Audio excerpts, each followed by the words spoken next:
Messi নেই, Dybala নেই, Lautaro Martinez নেই, তাও আর্জেন্টিনার ফরওয়ার্ডকে থামাবার কেউ নেই। হুলিয়ান আলভারেজ, আলমাদা, সিমিওনেরা এক প্রকার আনবিটেবল। মেসি না থাকলেও যে আর্জেন্টাইন ফরওয়ার্ড দুর্বল নয় তা আরও একবার প্রমাণ করলো আলমাদা আলভারেজরা। তাই তো কোচ স্ক্যালোনির মুখে চওড়া হাসি, প্লেয়ারদের নিয়ে মহা খুশি। আর্জেন্টিনার জয়ের নায়ক আলভারেজ অ্যান্ড আলমাদা। আতলেটিকো তারকার দারুণ অ্যাসিস্টে আলমাদার চোখ ধাঁধানো শট। উরুগুয়ের কিপার বাজ পাখির মতো লাফ দিয়েও ধরতে পারেননি বলটি, কারণ শটটি যে ছিল নিখুঁত। এক কথায় আর্জেন্টিনার নতুন চেহারার আক্রমণ ভাগকে 10-এ 10 তো দিতেই হবে। কেন 10-এ 10 দিতে হবে তা নিয়ে আলোচনা করা যাক। প্রথম দিকে আর্জেন্টাইন প্লেয়াররা খুব একটা বল পজিশন ধরে রাখতে পারেনি, কিন্তু কাউন্টার ঠিকই দিয়েছেন। 55% পজিশন নিয়ে উরুগুয়ে শট নিয়েছে মাত্র 6টি। অন্যদিকে 45% পজিশন নিয়েও 12টি শট নিয়েছে আলভারেজ, আলমাদা, সিমিওনেরা।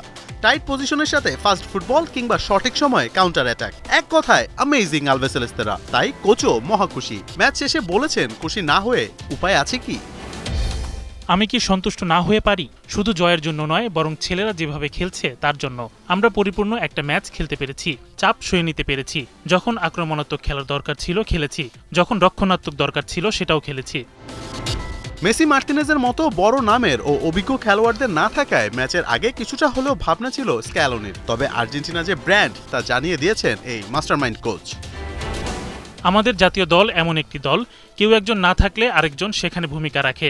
এমনকি আজ যখন গুরুত্বপূর্ণ কয়েকজন খেলোয়াড় ছিল না, তারপরও আমরা আত্মবিশ্বাস নিয়েই মাঠে নেমেছি। হতে পারে পারফরমেন্স ভিন্ন, কিন্তু দলটা মাঠে নামে অন্য সব নামকে একপাশে সরিয়ে রেখেই।